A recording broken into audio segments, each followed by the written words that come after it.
Nessa semana, lembrando, nós já falamos da questão do coronavírus em Israel, já falamos da crise política em Israel e de como funciona efetivamente o sistema político de Israel. Falamos na semana passada sobre aliar direitos, deveres, como é a vida de alguém que faz aliar e assim por diante. E hoje o assunto é religião em Israel. Ou a gente poderia dizer diversidade religiosa em Israel, ou mesmo a diversidade religiosa dentro do próprio judaísmo em Israel, ou seja, a gente tem aqui um leque amplo de religiosidades e não religiosidades que são comuns, desculpem, que são comuns aqui em Israel quando a gente fala quando a gente fala de judaísmo por esses lados, mas também a gente pode e não pode deixar de lembrar que existem outras religiões importantes que, que são representadas aqui também na terra de Israel. Muito bem, começando do começo, né? Quando a gente fala de religiosidade em Israel, ou melhor, de diversidade religiosa em Israel, a primeira coisa que vem à cabeça é justamente a ideia de que aqui existem grupos religiosos, né, diferentes religiões que coexistem dentro desse espaço que forma o Estado de Israel, né? Ou seja, eu estou me referindo ao judaísmo, efetivamente, estou me referindo ao Islã, estou me referindo ao cristianismo, mas também estou me referindo, por exemplo, a uma minoria, né, menor ainda que os cristãos dentro de Israel, que são os Bahá'í. É um número tão pequeno que muitas vezes nem entra na estatística. Só para vocês terem uma ideia, os Bahá'í são uma, uma tradição religiosa surgida do Islã. A partir do Islã, ela surgiu. Para o Islã, ela é tida como uma espécie de heresia do Islã, mas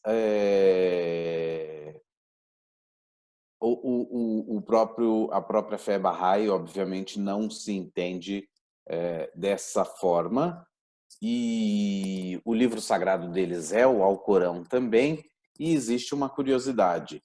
Essa fé surgiu no Irã, ainda chamado de Pérsia,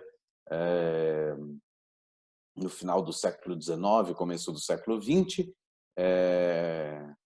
se eu não me engano. Agora que eu falei isso, me pareceu que ela é um pouco mais antiga, e eu tenho a impressão que é mesmo mais antiga, mas o fato é que ela foi perseguida na ela foi perseguida na Pérsia e assim ela acabou se tornando uma religião, digamos assim, apátrida, porque estava proscrita dentro do Irã, dentro da Pérsia, e acabou que os seus líderes fugiram para outro lugar dentro da, da, do Oriente Médio e encontraram refúgio justamente na cidade de Haifa, né? Realmente é bem anterior ao século XIX, tá? E na cidade de Haifa existe o principal templo Bahá'í, é famosíssimo por conta dos seus jardins lá no alto da cidade de Haifa. É uma cidade realmente muito interessante, porque é uma cidade portuária e a serra, que é comum em qualquer litoral, né, você tem uma subida, ela é muito próxima desse mar, é dentro da própria cidade, então a própria cidade tem altitudes bem grandes, mas também vista para o mar, que é o que acontece justamente nos Jardins Bahá'í, que são é o grande cartão postal da cidade de Haifa. Mas, de toda forma, é uma fé bem minoritária e ela acaba não entrando assim na estatística não influencia, não tem influência na estatística em geral quando você fala dos números em Israel. Quando a gente fala dos números em Israel de outras religiões, alguém aqui tem uma ideia mais ou menos da proporção? Quantos por cento são judeus dentro da população de Israel? Aqui eu não estou contando Cisjordânia nem Gaza, né? São territórios disputados, estou contando só o que está ali no meio, que é oficialmente ainda o Estado de Israel. Existe aí a disputa na Cisjordânia e diante do plano proposto pelo presidente Trump, se vai acontecer ou não uma anexação de parte da Cisjordânia ou não, isso tudo é parte da discussão, mas não é a pergunta que eu estou fazendo agora. Dentro do Estado de Israel, não Cisjordânia, não Gaza, alguém tem ideia da proporção religiosa? Quantos por cento da população são judeus? Quantos por cento são muçulmanos? Quantos por cento são cristãos? Se alguém tiver ideia, ou mesmo gostaria de dar um chute, estejam à vontade, o microfone é de vocês. Bom, já que a gente não teve grande adesão a essa pergunta, eu apresento para vocês a resposta. Esses dados estão um pouco desatualizados, porque eles se referem a uma pesquisa de 2010. Muito bem, Altair. Já existiram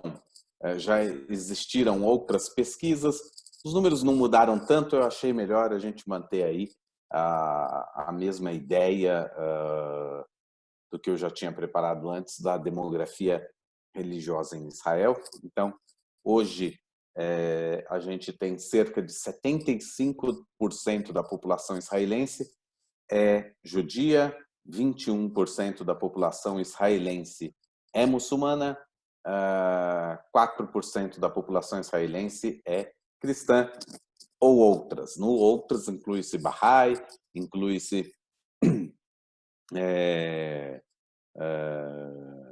religiões minoritárias aí como, por exemplo, o budismo. A gente tem trabalhadores estrangeiros que acabam vivendo por anos e anos em Israel, outros que se tornam cidadãos porque começam a trabalhar aqui e aí pleiteiam cidadania e tudo mais e acabam se tornando cidadãos e não são nem judeus, nem muçulmanos, nem cristãos, nem Bahá'í, mas são números muito pequenos para entrar mesmo, para ter um impacto grande dentro dessa população.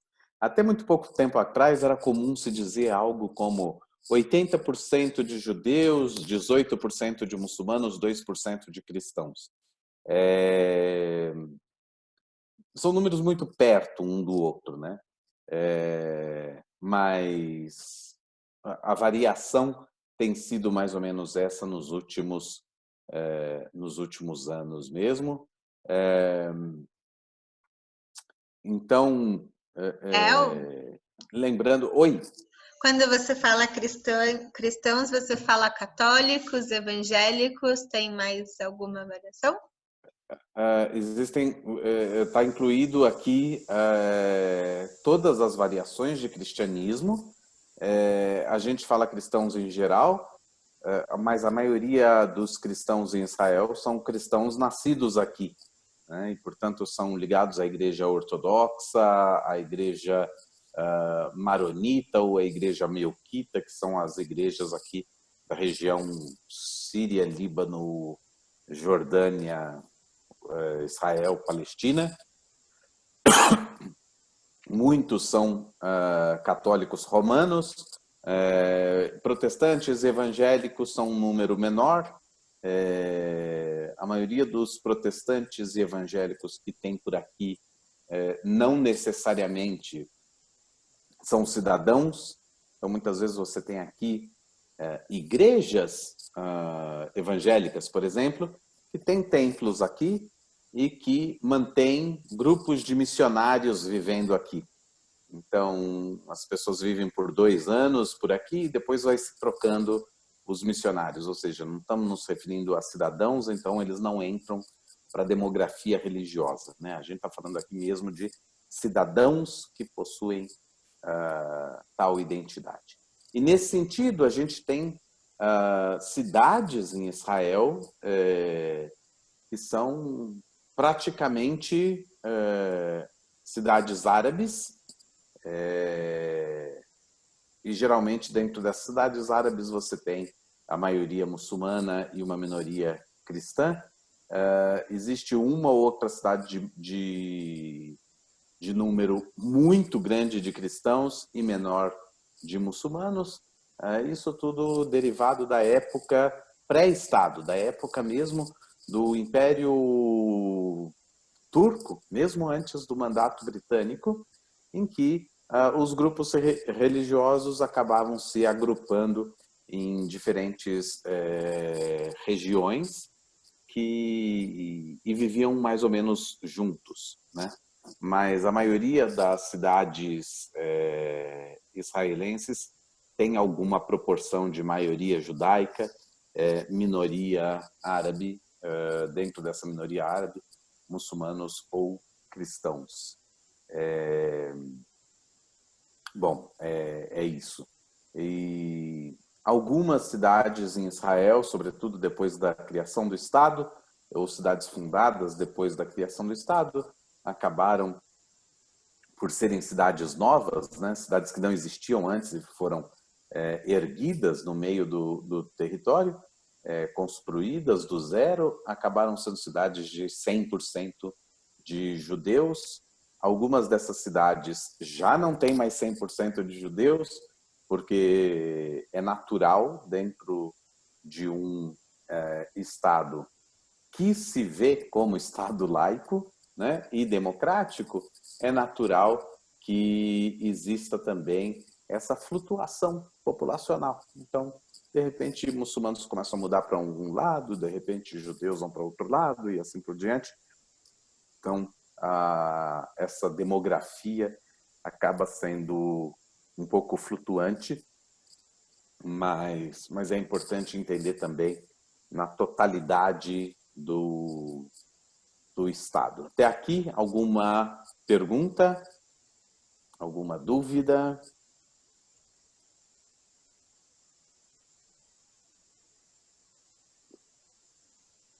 Podemos continuar, então? Então, vamos continuar. Quando a gente fala desses 75% de judeus, se a gente colocar uma lupa aqui em cima dessa fatia dos 75%, a gente começa a esbarrar em algumas questões.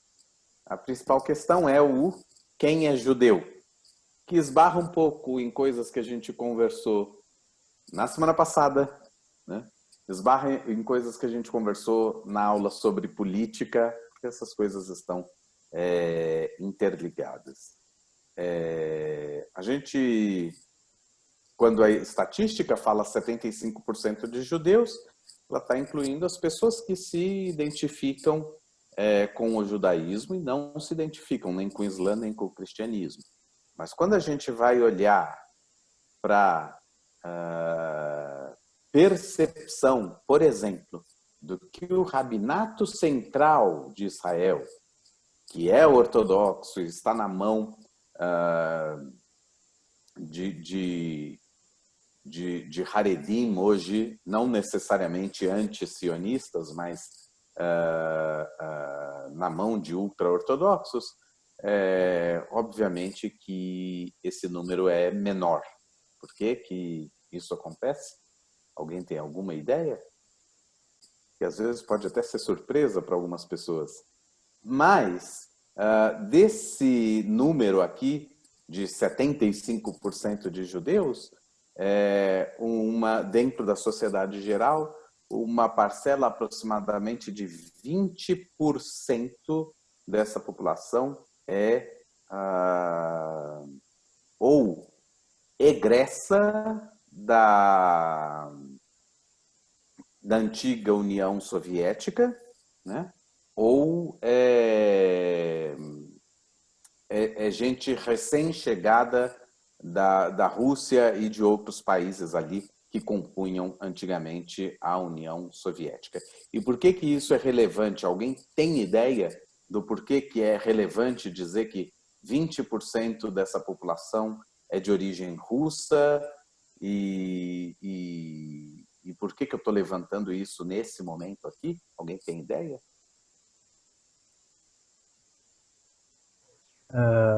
Poderia ser... Tá saindo meu som? Sim, estamos ouvindo. Poderia ser, no caso, para definir quem são a população que se tornou em Israel, a população, como você falou, a Haredim, no caso a ortodoxa, ultra-ortodoxa, ou quem se tornou, por exemplo, das outras linhas mais conservadoras ou até mesmo mais liberais. Eu acho que pode ser isso. Sim e não. Obrigado, Renan, obrigado. Primeiro de tudo, tem que se lembrar que existem pessoas que pertencem a linhas não ortodoxas do judaísmo que não são reconhecidas como judeus para o Rabinato Central. Mas não significa que todo reformista ou todo conservador ou, enfim, qual que seja essa corrente, não é considerado judeu pelo Rabinato Central. A definição do Rabinato Central é o filho de uma mãe judia com documentação judaica que para ele seja absolutamente fora de questionamento, neto de uma mãe de uma avó judia pelo lado da mãe e assim por diante, essas pessoas são judias. Então não importa se a pessoa frequenta uma sinagoga reformista ou ultra-reformista ou não frequenta sinagoga nenhuma. Se ela consegue comprovar, numa hora que vai casar, por exemplo, com a documentação que a mãe dela é judia, que a avó dela materna é judia e assim por diante, o Rabinato Central dá entrada no casamento e faz o casamento. Ou seja, mesmo que a pessoa não seja religiosa, nem um pouquinho religiosa, ela pode ser considerada judia para o Rabinato Central. Se a pessoa for reformista ou conservadora, ou do movimento Renewal, ou o que seja, ela pode ser considerada judia para o Rabinato Central. E existem pessoas que se enxergam como ortodoxas e que no momento que vão dar entrada num casamento, o Rabinato Central não faz o casamento e diz: essa pessoa não pode provar que é judia, ela não é judia. Tá? Então, sim e não por causa disso. Quando eu levanto a questão dos russos e a questão daqueles que fizeram aliar a partir dos anos 90, vindos desses países do leste europeu, ligados, que formavam antigamente a União Soviética, eu estou falando de Rússia, Ucrânia, Lituânia, Letônia, enfim, esses países, eu tenho uma questão muito séria ali. Por quê? Porque na época, durante toda a época da União Soviética, que foi um regime socialista que coibiu práticas religiosas, muitas vezes a comunidade judaica não teve possibilidade de gerar tais documentos. qual é o documento por excelência que prova que uma avó materna é judia? Quem sabe? Qual que é o documento judaico por excelência? Certidão de nascimento. Não. Não, realmente não.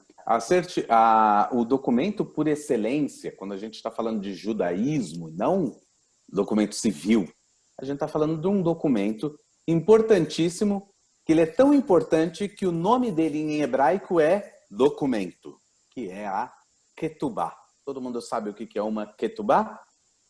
No caso, é o certidão de casamento, não é isso? Exatamente. É o contrato de casamento judaico-religioso, né? Então, esse é o documento, por excelência, que é considerado como prova irrefutável da judeidade de uma pessoa. Mas para ele ser irrefutável pro rabinato central, ele tem que reconhecer naquele rabino e naquelas testemunhas que fizeram aquele casamento que eles são pessoas kasher e XYZ, que enquadram-se nos padrões dele, então ele considera, opa, essa pessoa é 100% judia. Pois bem, mas os judeus que habitavam a região da União Soviética, desde 1917, tiveram a religião coibida até meados dos anos 90, 91, 92, vamos arredondar para 90. Eu estou falando de 73 anos em que o judaísmo e qualquer outra religião existiu somente extraoficialmente dentro da União Soviética, em que rabinos e também padres e também outras tradições religiosas não estavam aptos para realmente praticar essa religiosidade e para fazer tais ritos, como, por exemplo, os ritos de casamento. Então, todos os casamentos efetuados nesse período da União Soviética eram casamentos sempre civis. Então, quando dois judeus se conheciam, queriam casar, eles se casavam, mas eles se casavam perante o quê? Perante o Estado. Só que 73 anos é mais que suficiente para você ter uma avó que não tem comprovação qualquer do seu judaísmo. É suficiente até para você ter bisavó que você não consegue comprovar judaísmo com um documento judaico. O que isso resultou?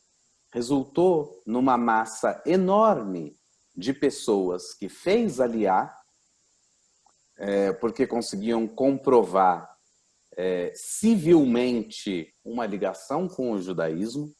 Outras pessoas fizeram aliar porque a agência judaica abriu uma exceção para essa população, sabendo que lhes faltava documentação.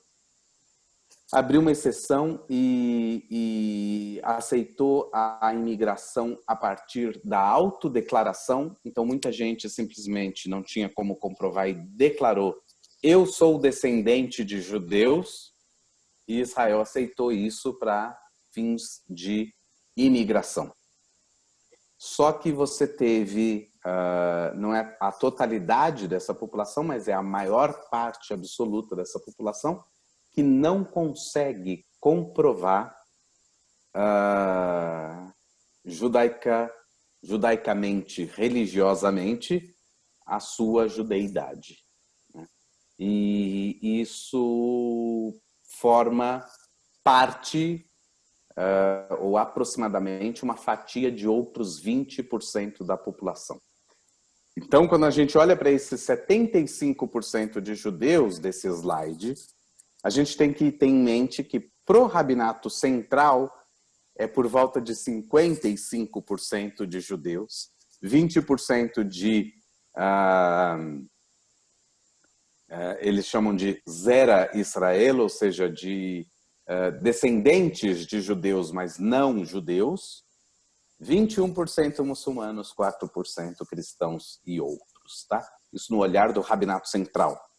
Mas no olhar do Ministério do Interior, está todo mundo incluso como judeus. Lembrando, existe uma diferença entre esses dois órgãos, a gente viu em outras aulas também, né? Ou seja, hoje existe um número muito grande de pessoas que, quando chegam em idade de casar, não conseguem realizar seu casamento dentro de Israel porque não conseguem provar sua judeidade. Algumas vezes o Rabinato Central fala assim: você tem interesse mesmo em casar? A gente abre aqui uma pasta, você começa um processo de conversão, a gente realiza a sua conversão, você passa por um Beit Din com o Rabinato Central, a gente atesta que você é judeu, aí a gente pode marcar um casamento.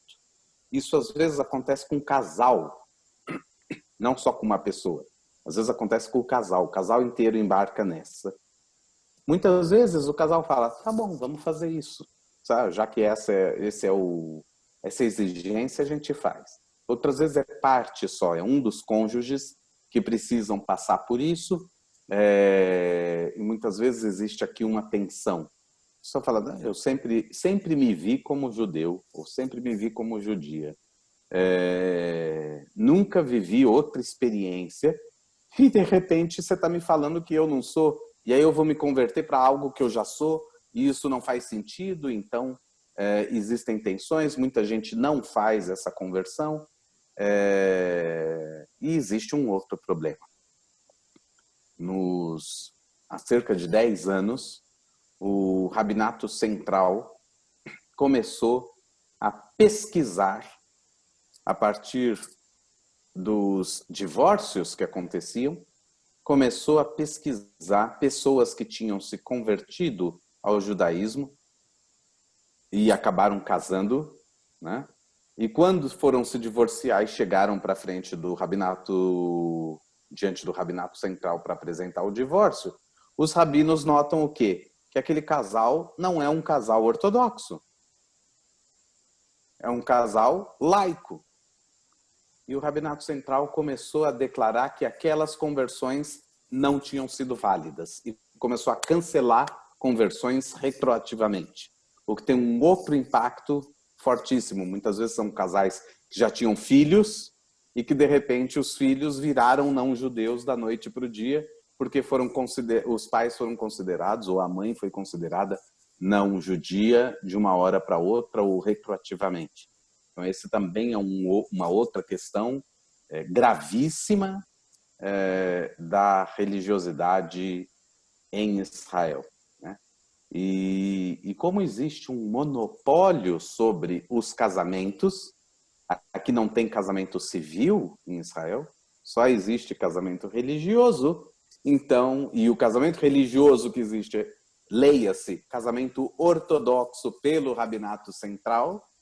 Então, os casamentos realizados, por exemplo, por um rabino conservador ou por um rabino reformista em Israel, eles não têm validade alguma diante do Rabinato Central, e o Ministério do Interior não permite que você registre como casado, que você vá lá no escritório, mostre aquela ketubá e fale: olha, agora eu estou casado. O Ministério do Interior não registra você como casado, porque ele não está autorizado a aceitar aquele casamento como casamento válido, né?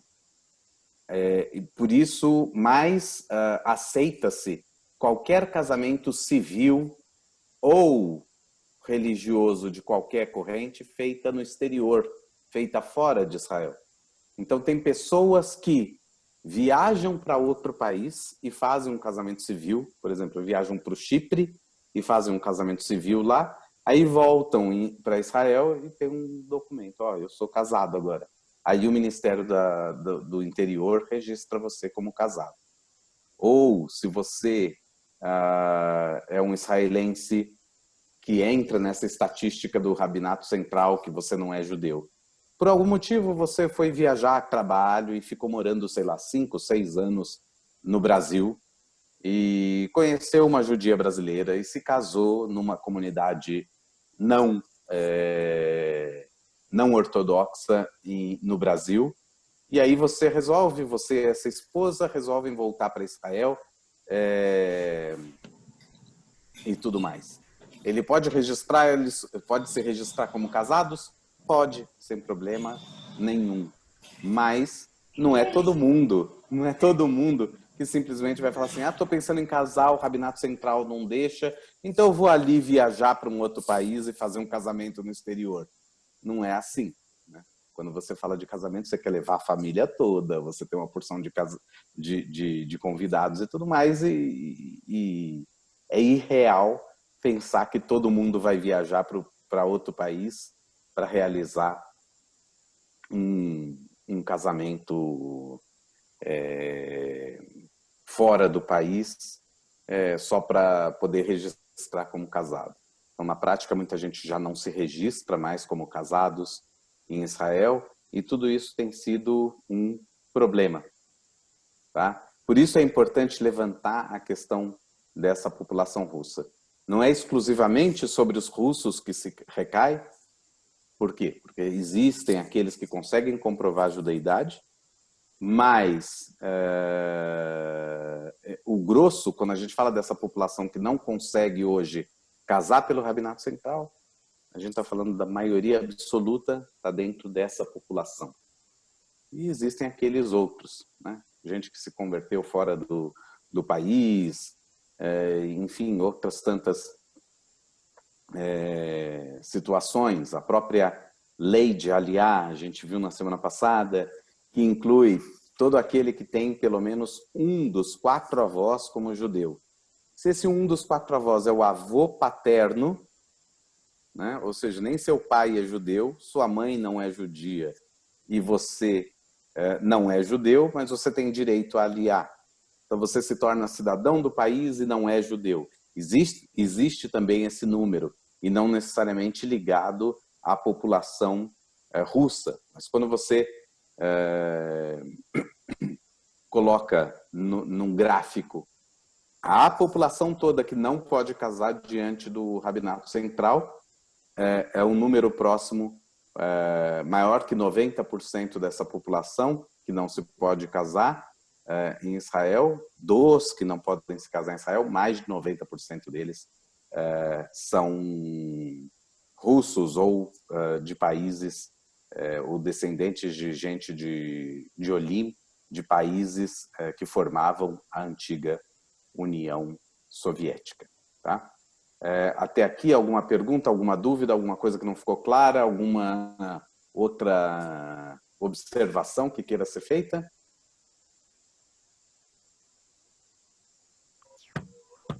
Professor. Oi. Então, nesses 75% de judeus, também está incluso pessoas, como o senhor falou, por exemplo, que são só netas de judeus, mas no caso, se elas forem para Israel, elas entram na estatística, se elas não forem da religião judaica em si, elas entram nesse gráfico como judeus ou como cristãos? Vamos lá, eu preciso de uma outra informação. Quando você me fala, Renan, não são da religião judaica, o que você quer dizer com isso? No caso, por exemplo, o senhor falou que os pais podem não ser judeus. No caso, os judeus, o senhor falou assim, que os avós podem ser, os pais não. E o neto, no caso, ele pode fazer aliar. Então, a questão aí é se eles podem ir sendo cristãos ou eles podem ir sendo judeus, como é que é mais ou menos isso? Muito bem. Como a lei do retorno engloba todo aquele que tenha pelo menos um dos 4 avós judeus, imagine alguém que tem o avô paterno judeu, mas a avó paterna não é judia, não importa qual religião, nem nenhum dos avós maternos. A mãe dele não é judia, né? A filha desse casal ali não é judia. E o filho daquele casal não é judeu, porque só o pai é judeu. Essas duas pessoas se casaram e tiveram essa pessoa que agora quer fazer aliar. Ela imigra para Israel. Na estatística, ela está entrando nessa fatia azul, tá? Independentemente se ela tem religião, se ela não tem religião, ela entra como cidadã de Israel, entendida como descendente de judeus. Então, para fins de estatística, ela entra ali como judeu.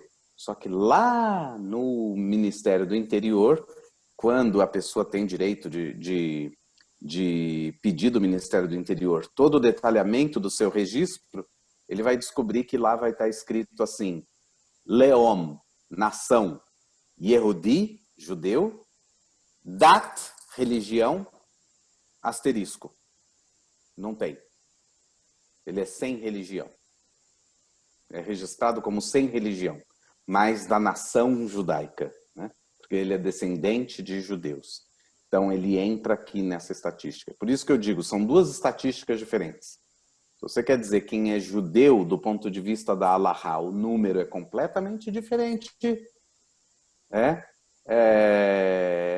E se você quer dizer, diante do Ministério do Interior, quem é considerado como judeu ou descendente de judeus dentro de Israel, né? Agora, se essa pessoa que quer fazer aliar tem um dos 4 avós judeus, mas ela mesmo se declara para a agência judaica como católico apostólico romano, sou arcebispo de Paris. É o caso do arcebispo de Paris, ele é judeu, do ponto de vista laico, filho de refugiados da época da Shoah, os pais morreram na Shoah e assim por diante. Mas ele é pública e notoriamente católico apostólico romano, ele não consegue fazer aliar.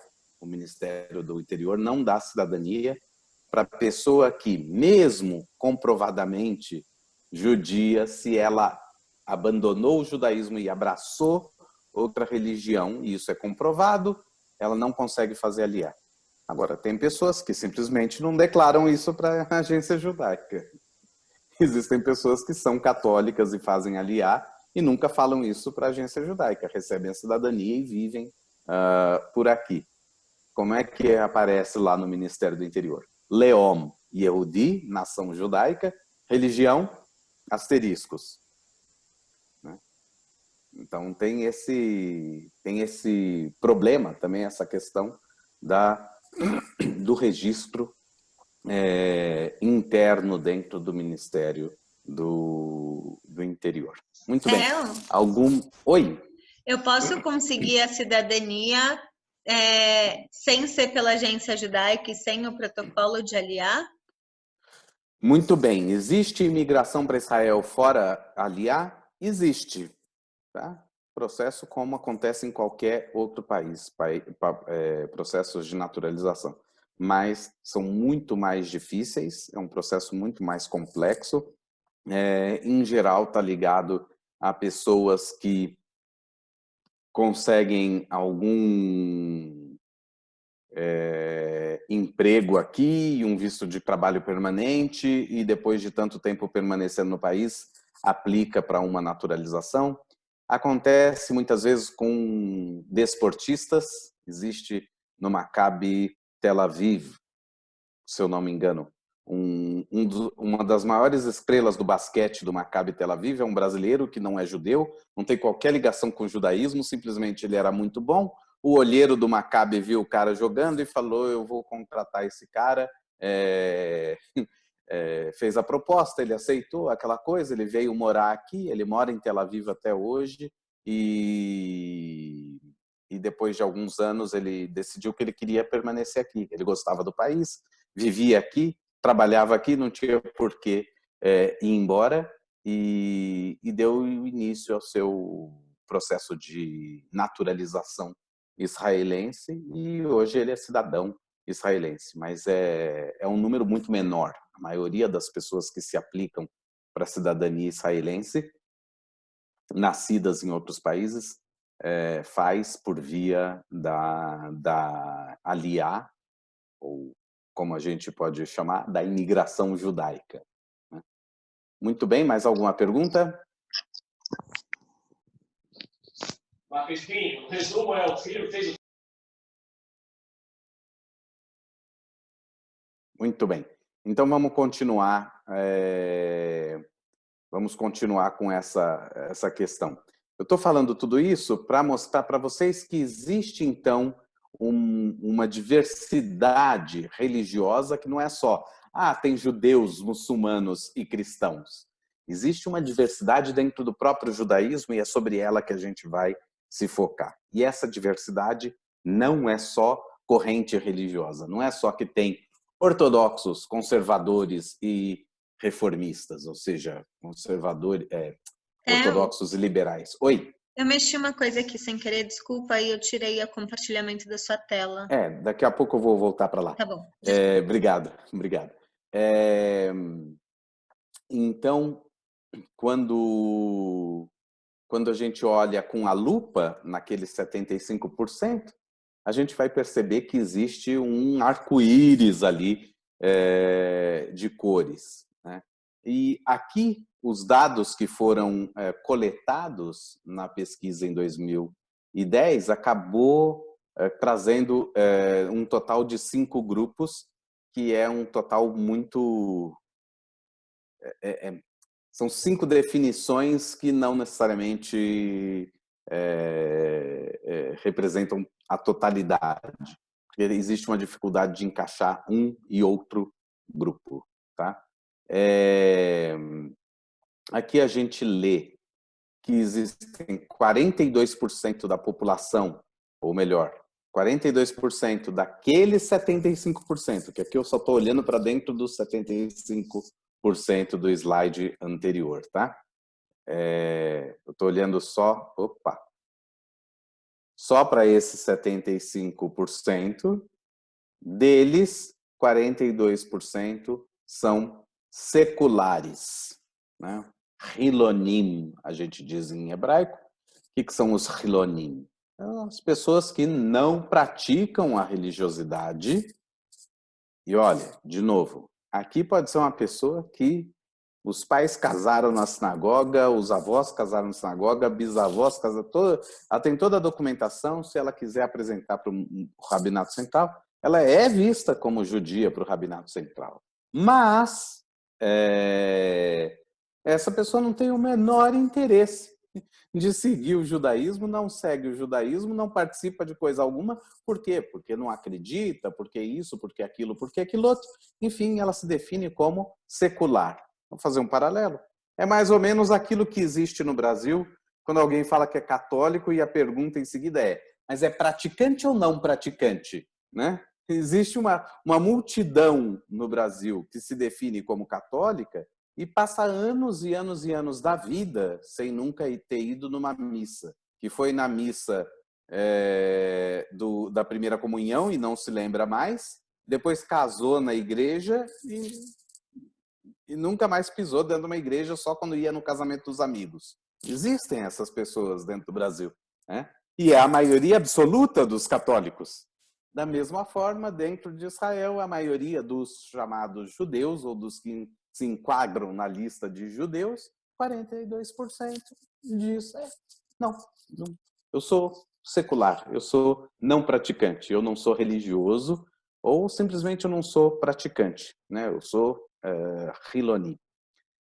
25% se definem, isso aqui surgiu como as perguntas que o Ministério do Interior fez para fazer a pesquisa, para fazer o censo, e essas eram as perguntas, né? Então, teve pessoas que se definiram como seculares e teve pessoas que se definiram como não religiosos.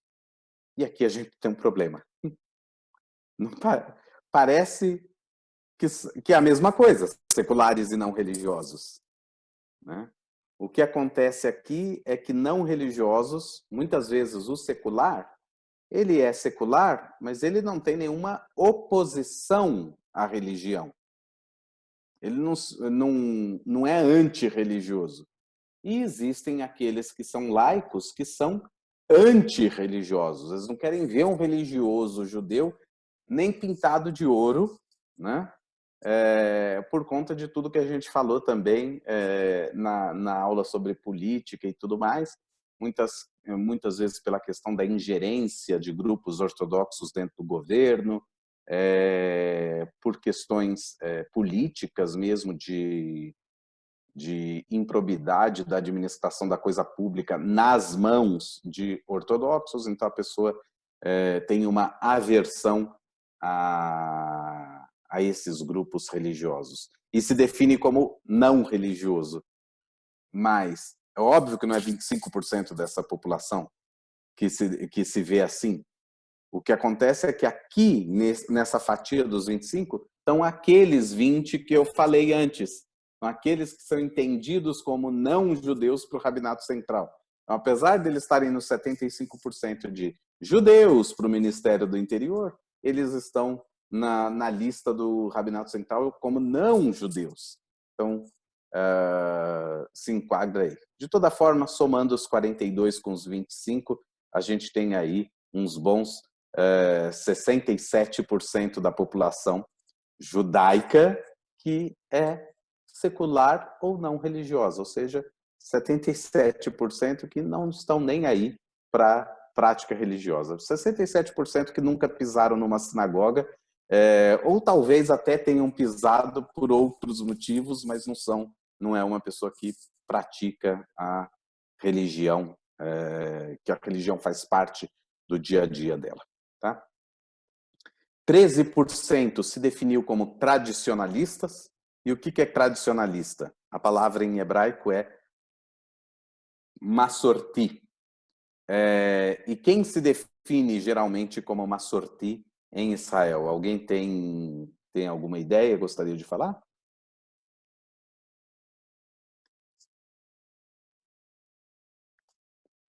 Imagino que seja um judeu que está na linha conservadora.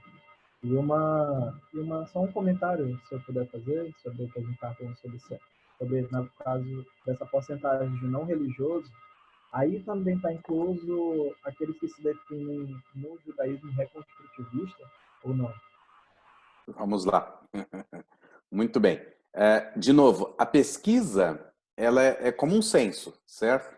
Ela foi perguntada para a pessoa responde. Eu posso, de repente, ser entrevistado e falar, eu sou religioso, eu me vejo como religioso. Vai entrar lá como religioso. A pessoa se define como não religioso, vai entrar lá como não religioso. Muitas vezes, quem entrou nesses 25% são as pessoas que se declaram como ateus, são pessoas que se declaram, ou são as pessoas que estão lá na lista do Rabinato Central como as pessoas que não conseguem se casar hoje em Israel. Tá? Sobre os 13% dos tradicionalistas, a palavra Masorti realmente é o nome do movimento conservador em Israel. Tá? Mas o cidadão israelense nem sabe disso. Tá? Não sabe disso. O grosso do cidadão israelense ouve Masorti e ele pensa em quem? Ele pensa naquele cara que é religioso, que usa uma kippá na cabeça, mas ele não se veste de preto. Ele não usa um chapelão, ele não usa sobretudo. Esse cara que está sempre de kippá, mas não usa preto, é um cara que é tradicionalista, ele vai lá na sinagoga. Né? E muita gente também entende como masorti, como tradicionalista, os judeus mizrahim, porque os judeus mizrahim, quem são os judeus mizrahim? Aqueles que são egressos de outros países do Oriente Médio e imigraram para Israel, né? Seja tendo imigrado agora, nessa geração, ou nas gerações anteriores, não importa. Então, os judeus de origem iraquiana, de origem teimani, de origem iraniana, eles tendem a ter uma ligação mais forte com a religião, mas não necessariamente eles se veem como um ortodoxo. Então, eles se definem como Shomrei Masoret, aqueles que observam a tradição. Ou seja, Shabat para eles é Shabat, é dia de descanso, eu não vou trabalhar. Eu faço Pesach, eu faço Rosh Hashanah, eu respeito os Hagim. Agora, se ele se define como um ortodoxo do ponto de vista do que foi criado no século XIX dentro do mundo ashkenazi, não. Isso por quê? Porque toda a questão ortodoxo, liberal, não sei o quê, é uma questão que aconteceu dentro da Europa. No mundo, nos judeus do mundo do Oriente Médio, que viviam no mundo muçulmano, não existia isso. Existiam judeus. Era assim que os rabinos achavam. Tinha judeus. Tinha aqueles que seguiam mais coisas, aqueles que seguiam menos coisas, mas era todo mundo judeu. Então, não existe uma noção, em geral, dentro do mundo Mizrahi, de gente ortodoxa, de gente laica, de gente ateia, de gente... Não existe essa noção geral na visão desse público mesmo. Então, eles se definem só como tradicionalistas. Eu acendo velas de Shabat. Isso, para mim, é tradicionalismo. Eu podia não acender, mas eu acendo. Se depois ele vai ligar a TV depois do jantar de Shabat e assistir o Netflix, é outro assunto. Mas ele se vê como tradicional por quê? Porque na família dele tem acendimento de velas de Shabat, tem música de Shabat, tem kiddush, tem jantar especial, ou vai todo mundo para a casa da avó, tem tudo que tem num jantar de Shabat. Depois, o que acontece? Então, é realmente muito fluida essa observação do que é, enfim, o chamado Massorti aqui em Israel.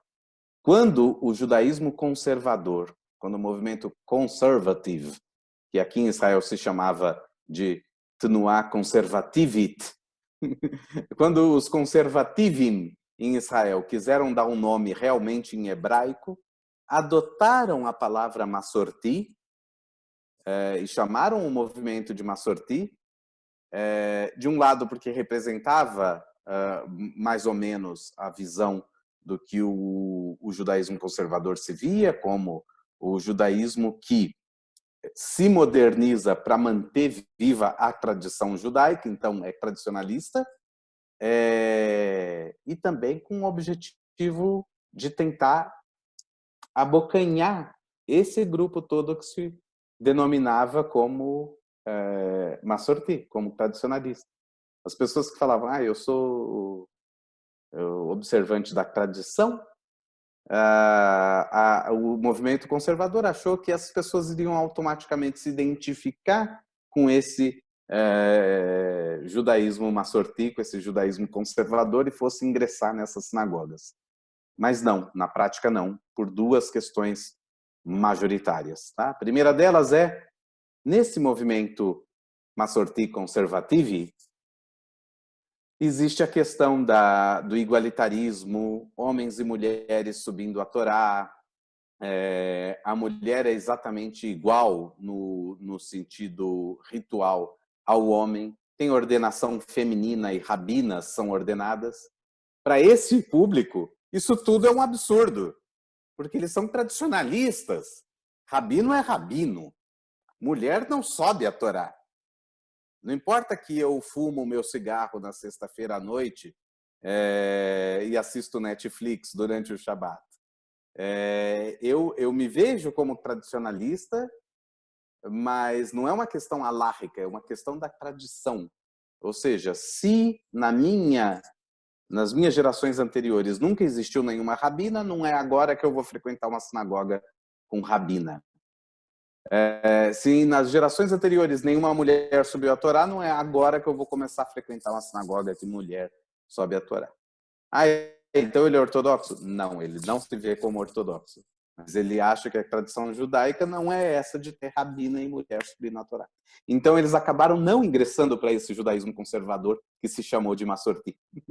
Esse é o primeiro ponto. O segundo ponto é o judaísmo conservador, por ter se desenvolvido na região da Alemanha, na origem dele, ele é ashkenazi. Por ele ter migrado para os Estados Unidos e ter crescido muito lá dentro, entre os judeus ashkenazim, ele tem toda uma cara ashkenazi.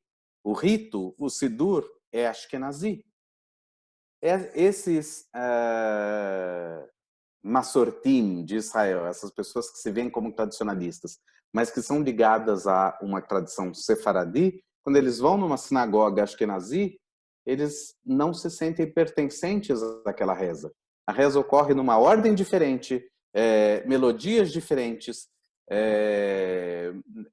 textos diferentes dentro do Sidur, do livro de rezas, eles simplesmente não se sentem parte. Então, esse é um outro motivo que fez com que eles acabassem não ingressando nesse mundo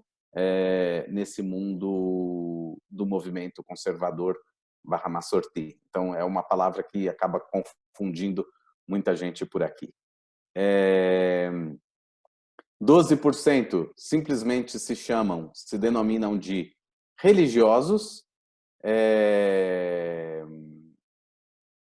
e 8% são aqueles que se denominam ultra-ortodoxos. Então, quem está encaixado aqui nos 12%? Pois é todo aquele que, quando perguntado, você se vê como religioso? A pessoa falou, sim.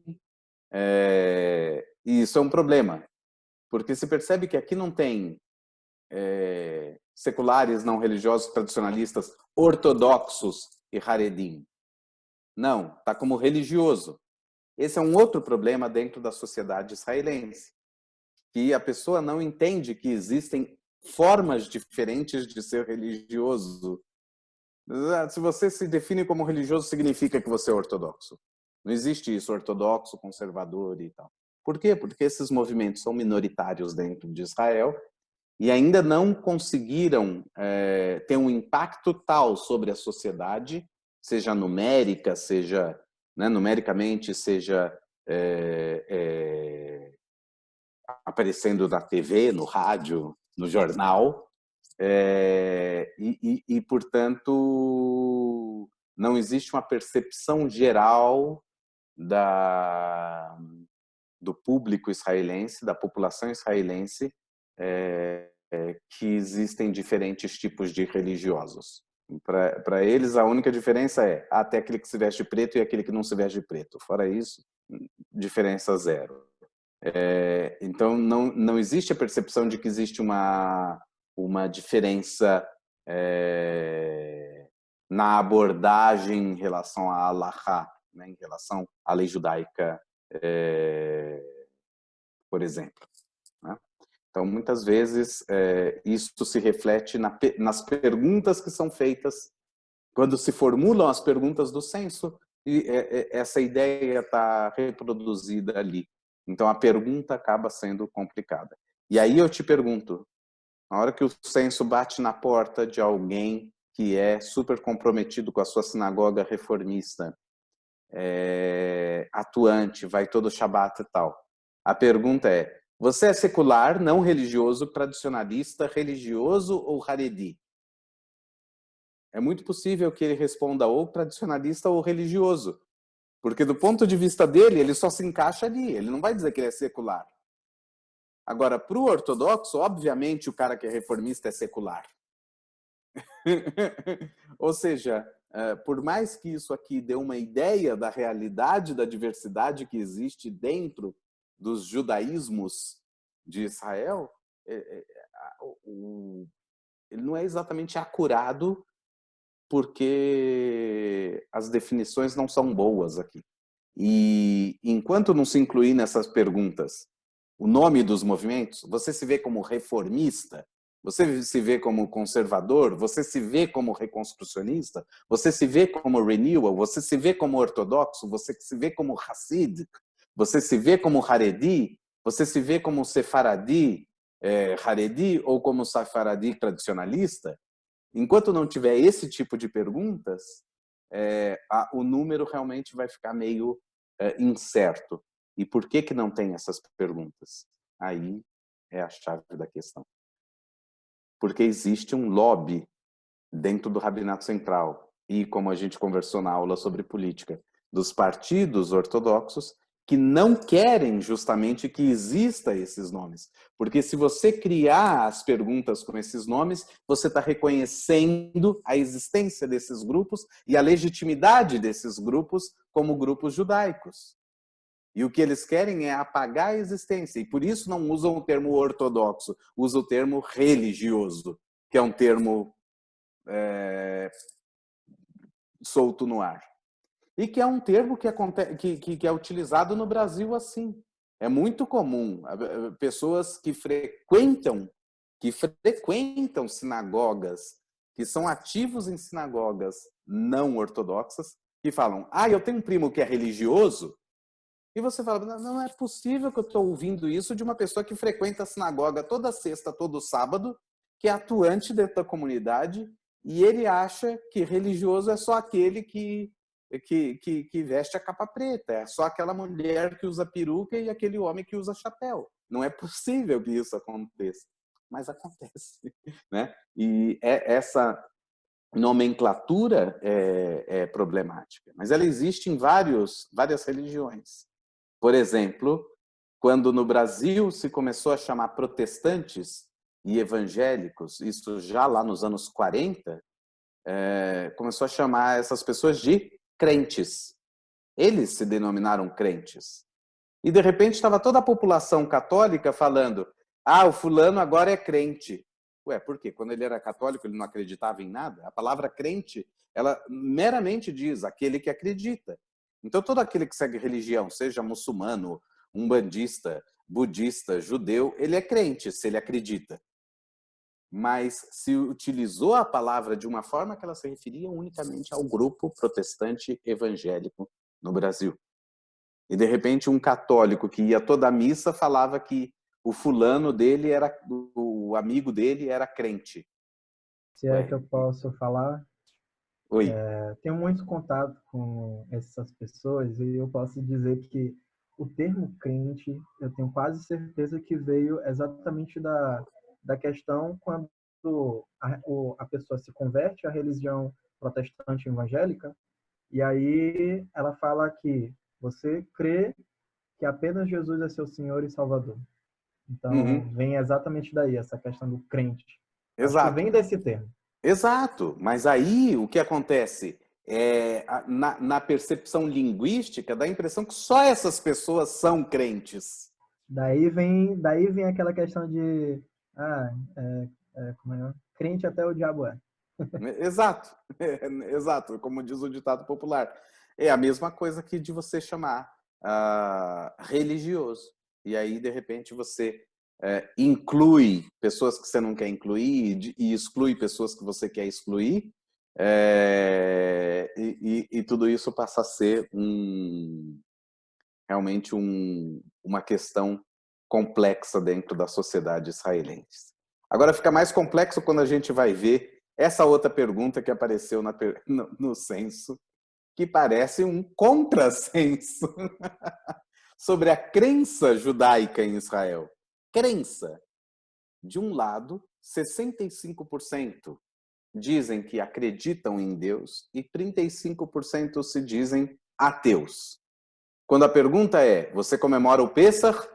85% comemora e 15% não comemora. Ou seja, tem 20% dos ateus que se engajam totalmente, fazem questão de celebrar o Pêssar, que celebra basicamente a frase da festa, a libertação do Egito. E que libertação é essa? Não é uma libertação, tradicionalmente falando, quer dizer, com a Gadá na mão, né? Ele pode acreditar que é uma libertação, que o povo judeu, que Moisés pegou a história nas mãos e libertou o povo. Ele pode acreditar nisso, mas o livro que ele lê diante da mesa quando ele celebra o Pêssar diz que Deus tirou o povo com mão forte e braço estendido do Egito.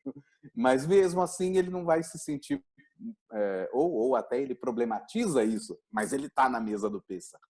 E parece um contrassenso. Mas, de novo, se a gente olhar para a realidade brasileira e fazer o paralelo brasileiro, qual é a quantidade de famílias que frequenta uma igreja, seja católica, protestante, evangélica ou qualquer coisa, e que, digamos, comemora a Páscoa, comemora mesmo a Páscoa, ou que comemora o Natal. Tem um monte de gente que faz jantar de Natal e junta todo mundo, e tem árvore, e tem não sei o quê, né? Nada disso tem qualquer ligação com a religião que ele deveria, talvez, por assim dizer, praticar. Existem aqueles que são super religiosos e que não aceitam nem que essa é a data do Natal, então nem comemoram, e tem aqueles que comemoram e não são religiosos de jeito nenhum, e existem aqueles que, sim, a religião e a festa do Natal convivem juntas. Então, também é um problema, ou seja, esse não é um problema do judaísmo, é um problema da modernidade e da pós-modernidade, né? Do ser humano que resgatou a centralidade dele mesmo dentro da sociedade, e que a religião já não é mais o centro da vida, como foi muitas vezes até meados do século XIX, ou pelo menos até o final do século XVIII. Depois da Revolução Francesa, o mundo mudou. Até a Revolução Francesa não existia espaço para perguntar, mas é praticante ou não praticante? Porque não existiam esses termos. E depois dessa Revolução Francesa e depois da modernidade, esse problema se colocou. Então, esse é um problema que existe. Estados laicos que vão fazer questão de decorar o palácio de governo, sei lá, digamos, na França, né, que é a epítome aí do Estado laico, mas é um dos países mais católicos, mas que mais tem orgulho de dizer que o Estado é laico, né? Que não tem um crucifixo dentro dos prédios de governo, mas que na época do Natal tá tudo cheio de pinheiro, guirlanda e enfeites claramente natalinos. E aí você não consegue dimensionar o que é isso. Ah, mas isso é cultura. Ah, mas isso é cultura, isso é tradição, isso é religião, não é religião, é cultura. Então, nesse mundo da pós-modernidade, realmente, essas coisas ficaram muito fragmentadas e dão origem a esses números que parecem estranhos. Mas eles não são estranhos só em Israel, eles são estranhos no mundo inteiro, mas também em Israel. E é importante mostrar que eles são estranhos em Israel também, porque às vezes fora de Israel se tem uma visão meio idílica, né? Sonhadora, uma visão até falsa do que é Israel. E as pessoas acham que todo judeu entende de religião, todo judeu é religioso, Israel é uma terra prometida e todo mundo aqui é santo. E não, né? E tem traficante de droga também. E tem o traficante de droga que nunca frequentou a sinagoga, e tem aquele traficante de droga que com certeza está ali na sinagoga todo Shabat. Isso pode acontecer, né? Agora, nosso horário está indo aí. Aqui eu tinha algumas coisas sobre o Rabinato Central, mas eu acho que a gente já falou um pouco disso na questão da Aliyá. Eu vou só passar rapidamente, né? O Rabinato Central, que não reconhece outras correntes judaicas como legítimas. Esse Rabinato Central detém um monopólio em assuntos como casamentos, conversões e divórcios judaicos. Em algumas cidades tem um monopólio sobre enterros e passa a ser um problema quando morre alguém que não se enquadra naquela, né? Quando se enquadra naquele gráfico dos 75% para o Estado, ele é considerado como Israel, né? Como descendente de judeus, mas para o Rabinato Central não é, e o Rabinato Central manda em todos os cemitérios daquela cidade. Morre uma pessoa assim, em geral, a recomendação é enterre em outra cidade. Isso é um problema seríssimo aqui dentro de Israel, né? Por vários motivos. Primeiro, porque tem uma exclusão social clara. Você cresceu naquela cidade e não pode ser enterrado ali. Segundo, o preconceito religioso que aparece nesse momento. E terceiro, cidades em que o sistema de funerário está na mão da prefeitura, como é o caso da cidade de Modi'in, acaba tendo um número exagerado de sepultamentos dentro dessa cidade, de pessoas que vão de outras cidades, de falecidos que são trasladados para essa outra cidade, ser enterrados ali. Isso leva à lotação mais rápida de cemitérios. E isso também é um problema, porque daí essa cidade tem que investir mais ainda em outros cemitérios. E investir em outros cemitérios significa diminuição, praticamente, do território da cidade. Porque se eu tenho que determinar outros lugares para cemitério, é lugar que eu não posso fazer construção. Então a cidade também não tem muito como crescer e está fadada a virar uma cidade cemitério depois. Deus me livre que isso não aconteça, mas é um problema também que pode ocorrer em Israel. O Rabinato Central também tem um monopólio da kashrut, da produção e da supervisão, o que eleva muito os preços de produtos kasher em Israel. E o preço, o valor que se paga em restaurantes, por exemplo. E tem o monopólio do Departamento de Educação Judaica nas escolas públicas, tá? Em relação, né, quando eu falo educação judaica, eu estou falando de educação religiosa. Então, às vezes você manda o seu filho para uma escola pública, a maior parte das escolas são escolas públicas, são poucas as escolas particulares por aqui, e de repente você está num bairro onde a maioria das pessoas não é praticante, não sei o quê, mas uma das matérias que tem lá hebraico, matemática, ciências, história, geografia, e tem religião. E quem está apto para dar aula nessa escola? Não é a pessoa que tiver mestrado e doutorado em ciências judaicas, mas é uma pessoa laica, vai ser o rabino ortodoxo determinado ou designado pelo Rabinato Central.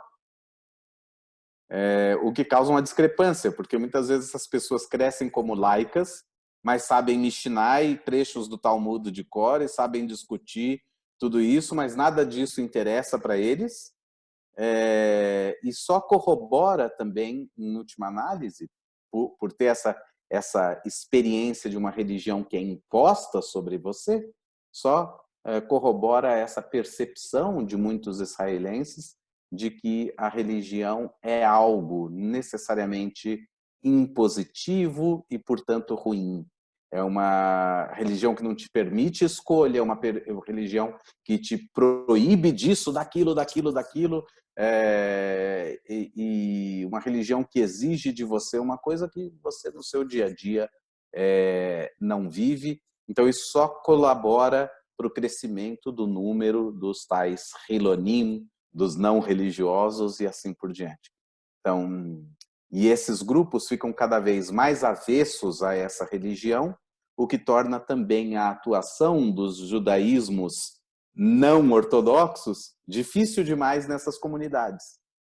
Tem rabinos que se formam dentro dos movimentos liberais e escolhem cidades mais laicas para abrir a sua sinagoga, e a sinagoga vive às moscas, porque ele não consegue, ele faz atividades, ele tenta de tudo que você imaginar, mas as pessoas simplesmente não enxergam que ele é um rabino reformista ou conservador ou qualquer coisa, enxergam nele o quê? É um religioso, e eu não gosto de religião. E isso passa a ser um trabalho hercúleo dos movimentos não ortodoxos. Existe uma situação, e esse abismo entre esse público que se vê como Hiloni, não religioso, e o público que se vê como religioso, está abrindo um abismo cada vez maior. Coisas bacanas estão acontecendo também, mas são trabalhos de formiguinha, digamos assim. Os grandes interesses defendidos pelos, ou seja, pelo Rabinato Central ou pelos partidos, né, religiosos aqui em Israel. É a desobrigação do serviço militar, eles têm tido sucesso nisso durante décadas. Hoje existe uma pressão um pouco maior sobre os grupos, mas ainda não derrubaram isso, eles continuam desobrigados. Bolsa de estudos para jovens em yeshivot, jovens que deveriam servir no exército, não servem e ainda ganham mais do que o soldado que está lá servindo o exército. Né? Auxílio família superior para famílias ortodoxas. Não é que existe aqui uma lei que fala a família ortodoxa recebe um auxílio família maior. Não é isso. É que eles fizeram passar na lei um auxílio família que é maior para as famílias com mais de 4 filhos. Só que só os ortodoxos têm mais de 4 filhos. Então, na prática, é uma lei que acabou beneficiando unicamente a população. O aumento do valor no auxílio família beneficiou só a população ortodoxa. A proibição de transporte público em Shabat e dias festivos, esse é um problema também dentro defendido aí por esses partidos. Existem prefeituras ou autoridades locais que tentam modificar isso e mesmo assim é um trabalho realmente muito difícil porque se esbarra em toda essa questão. Recentemente em Tel Aviv se inaugurou linhas intermunicipais. Então você consegue pegar hoje em Shabat um ônibus em Tel Aviv que está indo para uma outra cidade. Mas você não consegue descer num ponto dentro de Tel Aviv. Então, se você está pensando em só ir para a praia, você não consegue. Você tem que ir a pé, né? E essa questão do transporte público em Shabat é uma das questões, eu diria, mais... Não é a única, tá? Mas é uma das mais hipócritas questões que existem nisso tudo, e que salta aos olhos, assim, né? Porque na prática não tem ônibus, mas tem as mesmas linhas de ônibus em vans, né? Estações. Então, assim, o ônibus de 50 e tantos lugares não circula, mas a van, que cabe 14, circula. E você consegue... Mas é um transporte legal? Legal, é um transporte legal. legalizado, é um táxi lotação. O táxi está liberado, então você pode pegar um táxi no Shabat, é muito mais caro, mas você pode. Então, na prática, você olha e fala, isso tem uma hipocrisia aí. Como é que o mesmo governo que legisla que o ônibus não pode circular, ele legisla que tudo bem a lotação circular.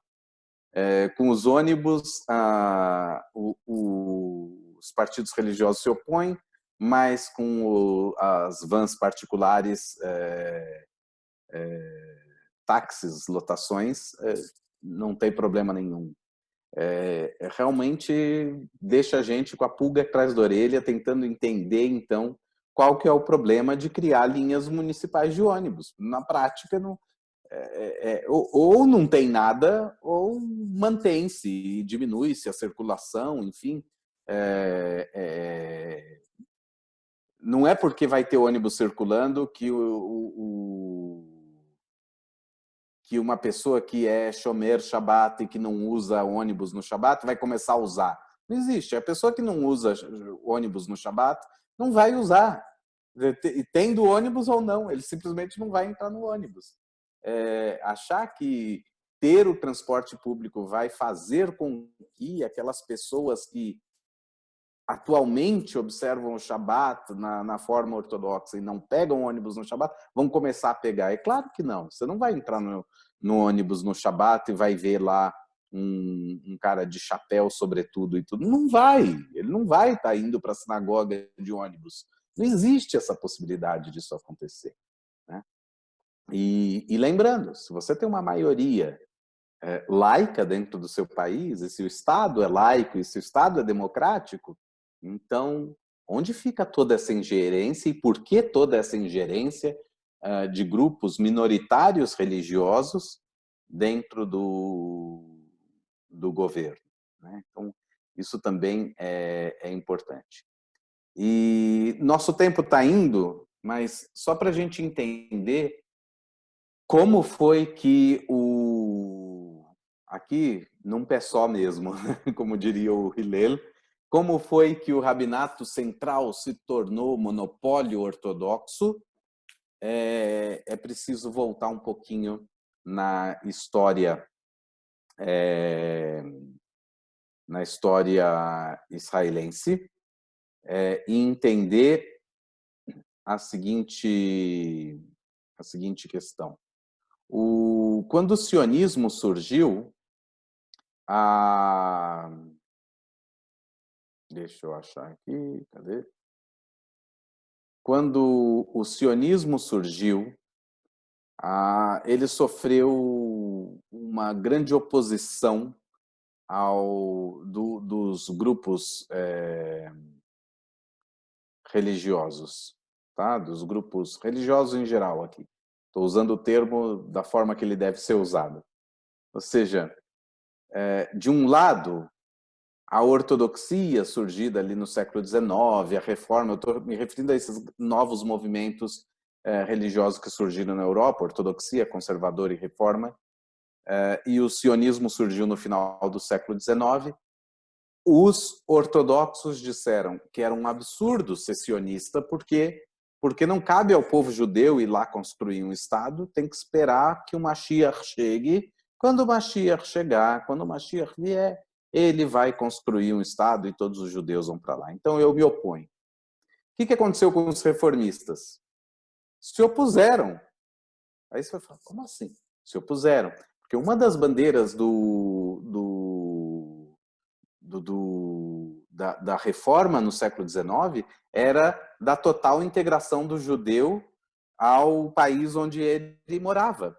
E enxergar o judaísmo unicamente como uma expressão religiosa e não como povo. Por quê? Porque antigamente se acusava o judeu justamente de dupla filiação, porque, olha só, ele é alemão por enquanto, mas quando interessa ele é do povo judeu. Você nunca pode confiar se o cara é alemão mesmo. Por quê? Porque ele tem ele pertence a outro povo. Então existia uma necessidade, do ponto de vista dos teóricos ali da reforma, de realmente dizer, escuta,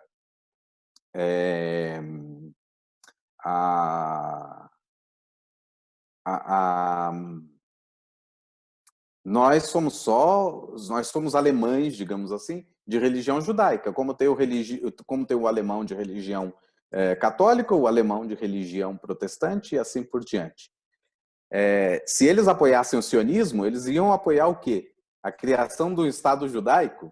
Se eles estão apoiando a criação do Estado judaico, significa justamente que eles não são 100% alemães. Então, a reforma se opôs ao judaísmo, ao sionismo, porque falou, isso para mim não faz sentido. Para mim faz sentido a gente ser integrado aos países onde a gente mora. O movimento conservador, o que fez? Também, no mesmo esteio, falou, o quê? Agora que... Porque todo o esteio era o mesmo, né? Agora que os judeus estão conseguindo integração à sociedade, liberdade social, agora que eles são considerados cidadãos nos seus países, você vai iniciar um movimento interno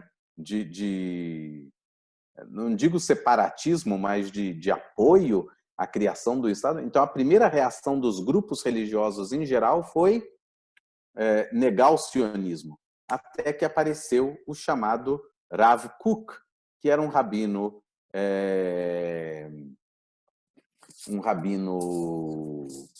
racídico, mas que, entre outros rabinos aí, começam a defender a ideia de que talvez o Mashiach não tenha chegado, mas uma das formas de acelerar a vinda do Mashiach seria justamente viabilizando a ida de judeus, de mais e mais judeus para a terra de Israel. E que quanto mais você tivesse judeus na terra de Israel, mais perto estaria a vinda do Mashiach. E E justamente daí vem toda a ideia de dizer que Israel é o princípio da redenção messiânica e assim por diante. Então, em algum momento, o Rav Kook se torna o grande símbolo aí do apoio de religiosos ao sionismo, né?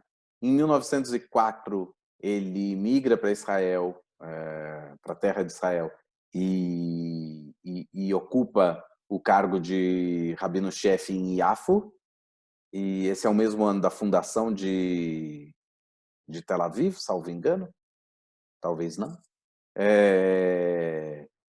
E ele se torna assim o grande expoente e praticamente o único, né, dentre os grandes líderes religiosos aí que apoiava a criação de um Estado de Israel. E ele aderiu ao sionismo político e assim por diante. E isso fez com que, quando da criação depois ele virou rabino-chefe em Jerusalém, em 1919, quando da criação do Estado de Israel, foi um movimento quase que natural dos sionistas e das primeiras lideranças de governo, em vez de abolir o cargo que existia, que era um cargo inglês de rabino-chefe, em vez de abolir isso e falar agora a gente tem um país que não precisa de rabinato central porque nós somos judeus aqui vivendo aqui, eles mantiveram o cargo que existia da época do mandato britânico e nomearam o quem? Nomearam o rabino que apoiou o movimento, porque não faz sentido você não nomear outro, né? E aí o Rav Kook acabou, já em 1921, foi alçado pelos próprios britânicos ao rabinato chefe Ashkenazi, e quando o Estado foi fundado finalmente, ele foi mantido dentro desse cargo. E desde então, muita água passou por baixo da ponte. Obviamente, hoje, os movimentos, a maioria das ortodoxias apoia o Estado de Israel. Os movimentos liberais todos são sionistas também. Mas criou-se nas primeiras décadas, toda uma sequência, uma corrente de rabinos que ocupavam o rabinato central, indicados dentro desse movimento mesmo do próprio Rav Kook. Então, quando ele já não está mais entre... Né, quando ele falece, que aliás é antes da criação do Estado de Israel, ele deixa indicado quem que ele gostaria de ver no Rabinato Central Ashkenazi. Obviamente é um deles, né? É um do grupo deles. E durante muito tempo, pelas primeiras décadas, esse grupo todo do judaísmo chamado Dati Leumi, judaísmo religioso nacionalista, ou religioso sionista, acabaram ocupando o Rabinato Central. Até que em algum momento tem uma guinada e aí começam a nomear pessoas, a nomear rabinos Haredim, e cada vez mais ortodoxos, até a situação hoje que você tem os rabinos super Haredim ligados a grupos anti-sionistas ocupando cargos importantes dentro do Rabinato Central, que é um órgão do governo Israel e, portanto, deveria ser sionista. Quer dizer, é uma situação complexa. No começo dos anos 2000, houve uma tentativa de se nomear um rabino, novamente um rabino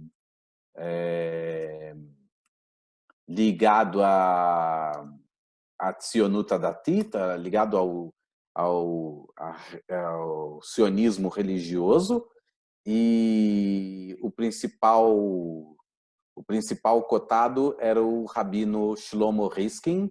Não sei se vocês conhecem o Shlomo Riskin, ele era rabino-chefe da cidade de Efrat. Aqui vocês podem ver fotos deles. Ele podia se passar por qualquer ele podia se passar por qualquer rabino conservador ou reformista. Ele não tem barba, é um cara super moderno, pró-diálogo interreligioso. Você vê aqui ele com o Papa Bento XVI, aqui em cima com o Papa Francisco.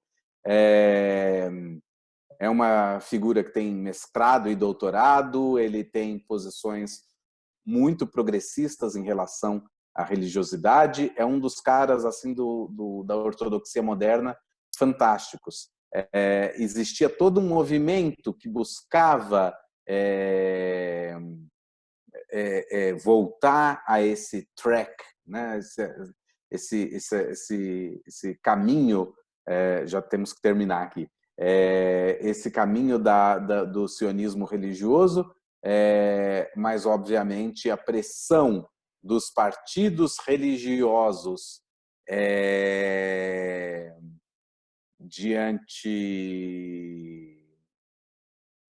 dos partidos ortodoxos, né, diante do governo de Israel, fez com que a nomeação dele fosse impedida, e desde lá só se tornou mais, o Rabinato Central se tornou uma instituição cada vez com o judaísmo mais recrudescido. Por aqui eu termino, lembrando que, enquanto tudo isso está acontecendo, cada vez mais existe uma aproximação entre o judaísmo e diálogo acontecendo entre o judaísmo ortodoxo moderno e os movimentos liberais em Israel. É super comum você ver encontros entre rabinos de diversas linhas, coisa que ficou impensável acontecer no Brasil, por exemplo, na diáspora. Os ortodoxos muitas vezes não se sentam com liberais de jeito nenhum. É super comum uns ensinarem nas yeshivot dos outros. Portanto, eu já tive professores ortodoxos modernos e sionistas dentro do Scherter. Tem professores no Scherter que dão aulas em yeshivot ortodoxas. Então,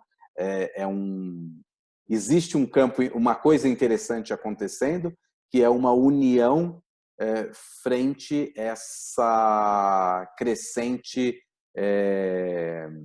haredização, né, do Rabinato Central e assim por diante. Então, pode ser que a gente enxergue aí um horizonte e que coisas muito diferentes, inclusive do ponto de vista do reconhecimento das outras correntes religiosas, comece a acontecer em alguns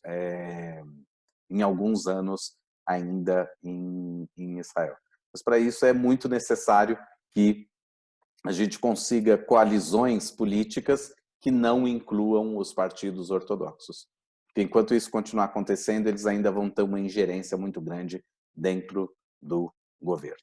Bom, sinto muito a gente ter passado aí 20 minutos do previsto, mas eu agradeço a presença de vocês e terminamos assim o Israel num pé só, pelo menos esse primeiro módulo. Esperemos que em breve a gente volte a ter outros encontros, seja para falar de Israel, seja para falar de outras questões aí do mundo judaico.